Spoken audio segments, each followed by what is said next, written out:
She is a 1995 batch IS officer and she is serving Bihar cadre throughout, and in the various departments she has worked and received several awards for her outstanding work. Madam, I request to grace the stage, please. Thank you very much.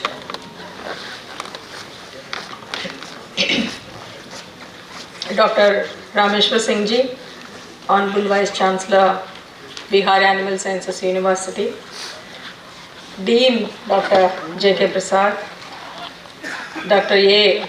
Shankaran, President IAA VP, Dr. Anish Yadav, General Secretary IAA VP, Dr. Ajit Kumar, Organizing Secretary, all the senior members from the veterinary fraternity, all the faculty members, dignitaries, students, officials of Animal Husbandry Department, and all the guests who are present here, a very, very warm welcome to the land of Buddha. J.K. Prasad ji ने कोई कसर नहीं छोड़ी है बिहार के बारे में बताने में और बिहार के विशिष्टताओं के बारे में बताने में, तो मैं फिर उस एरिना में नहीं जा रही हूँ. So a very, very warm welcome, and I also take this opportunity to congratulate Honorable Vice Chancellor and all the faculty members of BASU, Bihar Animal Sciences University, for organizing and conducting this 32nd National Congress of Veterinary Parasitology and also the National Symposium for 3 days, starting from today, 29th, 30th and 1st December, on sustainable control of parasitic diseases for improved productivity of livestock in current scenario. It's a very big title and includes so many small topics. It includes sustainability, it includes control of diseases, control of parasitic diseases, improvement of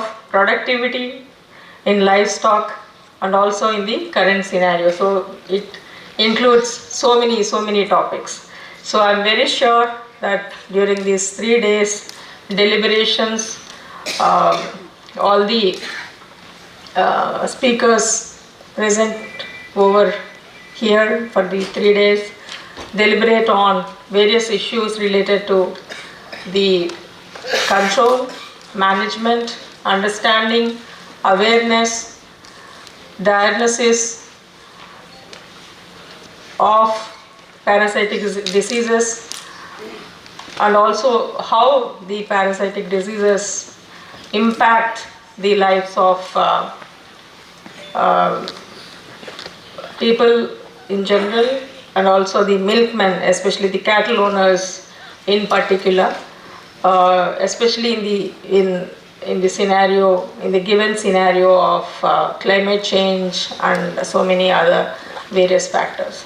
So it's a great symposium for 3 days, and I was pleasantly surprised to know that it was in fact started way back in 1986 in Bihar, Patna itself. So that way Bihar, Patna has a lot of laurels in its armor, having the first, I think one of the first veterinary colleges in the country, which was started before independence. I think it was started before independence. So there were many laurels, many achievements for the veterinary science in Bihar. So now we have 2 colleges, one in Kishanganj and one in Patna, and we also have 2 fisheries colleges. Of course, one in Central University Pusa, Doli at Muzaffarpur, and one is with us in Kishanganj.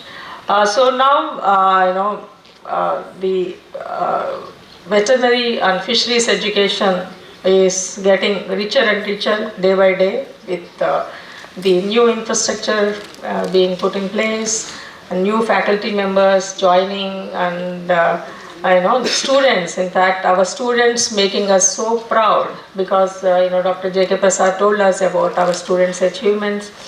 And recently I saw the civil services list where one of your student very proudly achieved a place in civil services, and she got Bihar cadre. So it's a proud moment for all of us. At the same time, I also would like to request our Vice Chancellor Sahab to, because I heard that there are so many people here, especially there is a representation from 20 odd states here today. So please spread the word across about our vacancies, because you were mentioning to me that at the senior level, professor level and associate professor level, where we have opened up for direct recruitment, we are not getting good faculty. So these forums like this are the opportunity for us to spread the word. So we invite whoever is interested to and willing to apply, please apply and join our great institution, because Bihar is no more like the previous, the way the press used to print paint a picture of Bihar. It's not like that. It's a very peaceful place. Law and order is in place, and it's a very serene. If you see the Kishanganj campus, it's a huge campus and bordering West Bengal. It's a lovely scene there. And each district, in fact, in Bihar has its own significance in terms of the crops, in terms of fruits, in terms of food crops, in terms of the kind of products we have, the kind of historical significance we have. As Mr. J.K. Prasad mentioned, we have everything. This is the place of knowledge. This is the confluence of Buddhism, Jainism, Sikhism, Hinduism, of course. And this is the place where you have the mighty Ganges flowing across.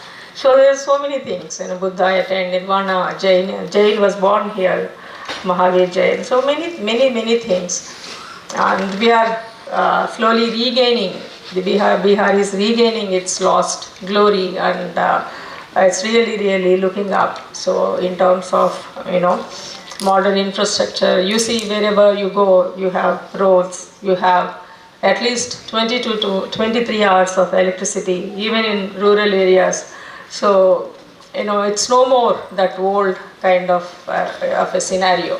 So I invite on behalf of the government also to come and join as our faculty in our veterinary colleges, our fishery colleges. So all of you are welcome to apply. So coming to the symposium, the 3-day symposium, as we all know that livestock holds a very great significance in the rural economy. India, of course, is more or less agrarian, especially Bihar. So Bihar, we still have many people depending for their livelihoods on agriculture incomes. And agriculture most predominantly includes livestock. पशु के बिना कृषि असंभव है, ये हमेशा हम कहते हैं. तो पशुपालक ही कृषि का रीढ़ है, और कृषि के क्षेत्र में, और ये अलग अलग करना, अलग पहचान बनाना भी असंभव है कि कौन कृषि करते हैं, कौन पशुपालक है. पशुपालक इनवेरिएबली कृषि भी करते हैं, और जिनके पास कृषि योग्य भूमि है उनके पास पशु भी है. तो इसीलिए one and the same. And especially in Bihar, we have many people, at least 75% of the population still dependent on agriculture for their livelihoods. And if you actually see, the livestock contributes almost 25% to the agriculture GDP, and overall 4.1% to the overall GDP. So it's a very important sector for us nationally and also for us in the state. And of course, we are one of the best in the world in terms of milk production. We are the topmost country in terms of milk production, largest milk producer. Fisheries, our growth is phenomenal, one of the best foreign exchange earner in terms of fisheries exports. Poultry and meat production also we are doing very well. So our all four products are very, very important for us and very close to our heart. We are making various policies to take them forward. In fact, as our Honorable Vice Chancellor mentioned earlier, that we have formulated agriculture roadmaps, Krishi roadmap it is called, and this is the fourth Krishi roadmap we are implementing. We have already completed 3 agriculture roadmaps. These roadmaps include at least 12 odd departments coming together and making a vision for the entire growth of the agriculture sector. Agriculture sector doesn't mean that agriculture alone. Agriculture, which includes of course the livestock and fisheries, greatly depends on so many other sectors, so many other departments. It needs irrigation, it needs weather forecast, it needs fertilizers, it needs pesticides, it needs so many other things. And the latest entrant is climate change. So the climate change impacts agriculture production as well as the livestock production and the milk production and other things. So there are so many things which impact directly the farmers for their livelihoods. So all these departments, 12 odd departments coming together made a vision starting from 2008 onwards. So this is the 4th agriculture roadmap we are implementing.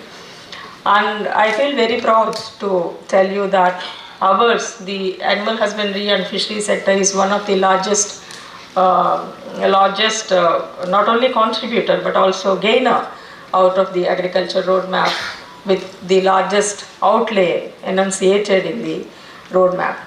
Apart from the roadmap of course gives a detailed description of various schemes, how to implement them, and what is the financial outlay every year for 5 years.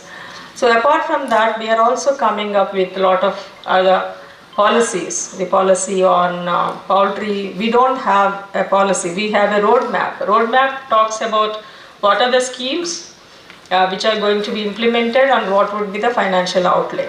So based on the budgetary provisions of each year, the government allocates the financial outlay, and the departments, those 12 departments which are there in the roadmap category, they have to spend that money and get those proposals sanctioned, schemes sanctioned, and spend that money.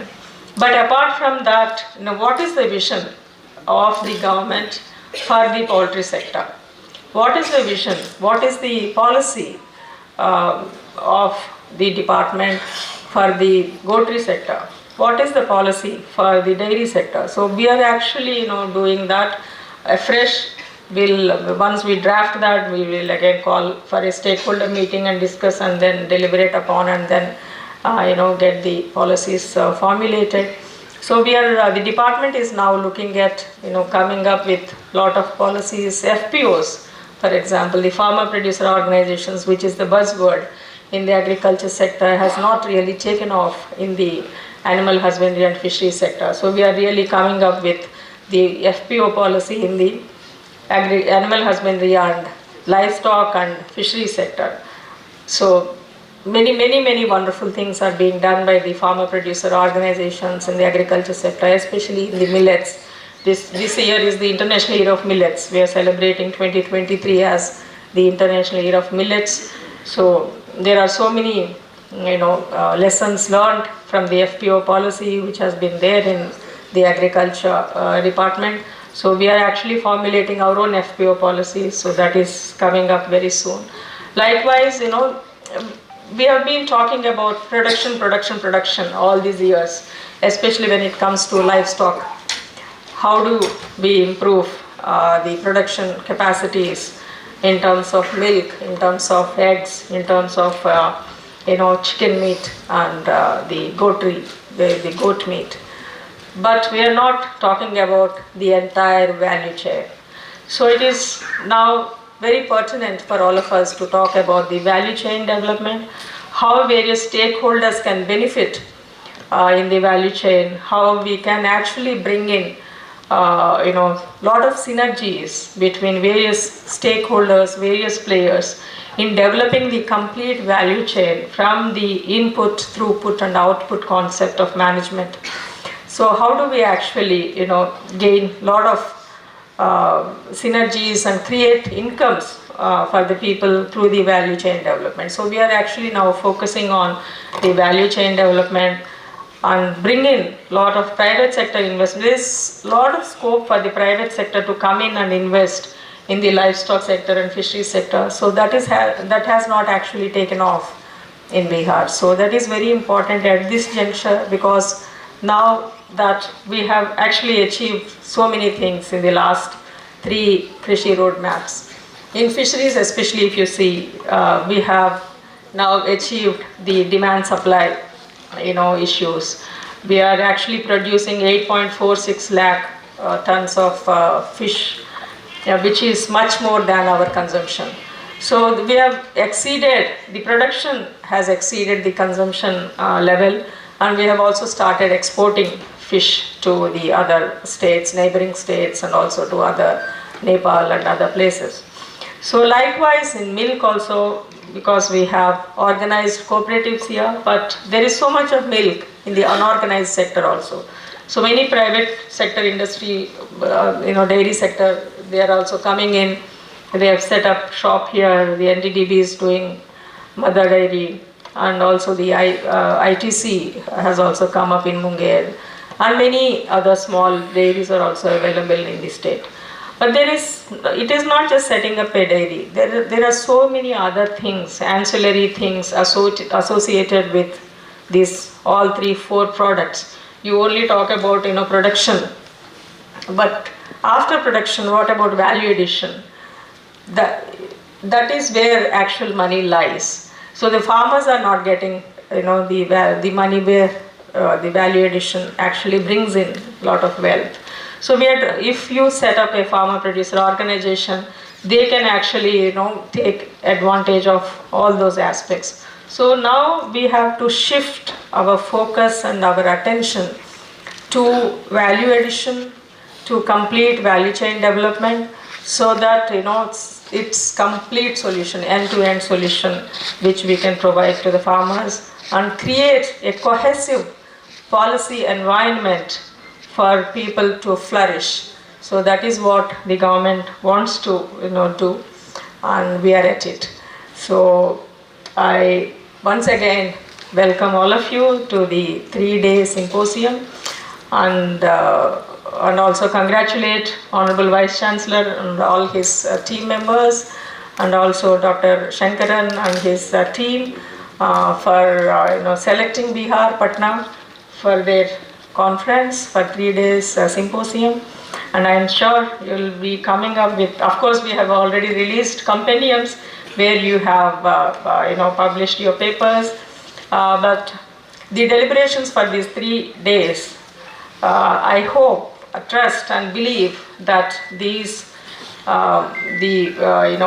summary of these deliberations will reach the farmers where it is most needed, and will create awareness on parasites and their impact on the health of the cattle, and how to actually control and manage those parasites. Thank you very much for this opportunity.